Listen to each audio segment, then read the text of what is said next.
Happy morning to all. சிம்பிளான ஸ்டெப்ஸ்லையே hair care பண்ணி நம்மளோட ஹேரை நல்ல க்ரோத்தாகவும் அடர்த்தியாகவும் வளர்க்க முடியும்.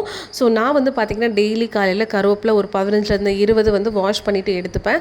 இது எனக்கு இப்போ கொஞ்சம் பழகிடுச்சு. ஃபஸ்ட்டு ஒரு 2-3 நாள் கருவேப்பிலையை அப்படியே மென்று சாப்பிடும்போது கொஞ்சம் கஷ்டமாக இருக்கும். பட் நெக்ஸ்ட் எல்லாம் உங்களுக்கு சரியாயிடும். தொடர்ச்சியாக பண்ணிங்கனாலே நம்ம ஹேர் ரொம்ப ஸ்ட்ராங்காக இருக்கிற மாதிரி ஃபீல் ஆகும். இதுக்கு முன்னாடி லைட்டாக இருந்த ஹேர் எல்லாம் ரொம்ப கெட்டிஸாக இருக்க மாதிரி நமக்கு ஒரு நல்ல ஃபீல் கொடுக்கும். பேபி ஹேர்ஸ் எல்லாம் க்ரோத் ஆகும். இன்றைக்கி வந்து கொஞ்சமாக உங்களுக்கு நான் ஹேர் ஆயில் மிக்ஸ் பண்ணி காட்ட போகிறேன். இந்த மாதிரி தான் நான் வந்து ப்ரிப்பேர் பண்ணி யூஸ் பண்ணிப்பேன். ஸோ ஜடாமந்திரி வந்து பார்த்திங்கன்னா உங்களுக்கு 25 கிராம் வெறும் 50 ருபீஸ் தான் நாட்டு மருந்து கடையில் கிடைக்கும். கேஸ்டர் ஆயில் சின்னது ஒரு 35 ருபீஸ்க்கு வாங்கிக்கோங்க.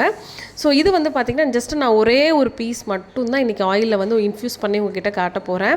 என் கையில் வந்து பார்த்திங்கன்னா செக்கில் ஆட்டின தேங்காய் எண்ணெய் ஒரு 150 ml தான் இருக்கும்.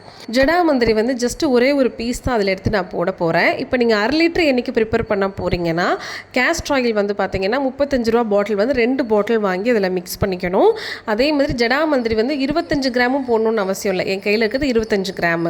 நீங்கள் ஜஸ்ட் ஒரு 15 கிராம் இதில் ஒரு பாதிக்கு பாதி போட்டால் கூட ஒரு 1/2 லிட்டர் தேங்காய் எண்ணெய்க்கு கரெக்டாக இருக்கும். ஸோ தேங்காய் எண்ணெய், கேஸ்டர் ஆயில் ப்ளஸ் இந்த ஜடாமந்திரி 3ஐயும் போட்டு ஒரு 10 நாளைக்கு அப்படியே வச்சுடுங்க. நான் வந்து பிளாஸ்டிக் கேனில் போட்டிருக்கேன் நான்.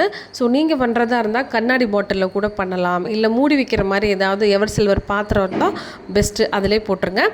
காலை வெயிலில் மட்டும் ஒரு மார்னிங் ஒரு 11 மணிக்கு முன்னாடி வர்ற வெயிலில் மட்டும் வச்சு நீங்கள் இப்படி ஒரு 10 டேஸ் வச்சு எடுத்துகிட்டு அதுக்கடுத்து நீங்கள் ஹேருக்கு அப்ளை பண்ணி பாருங்கள். சீரியஸாகவே சொல்கிறேன், 2-3 நாள்லேயே உங்களுக்கு ஹேர் ஃபால் எல்லாம் ஸ்டாப் ஆகிடும்.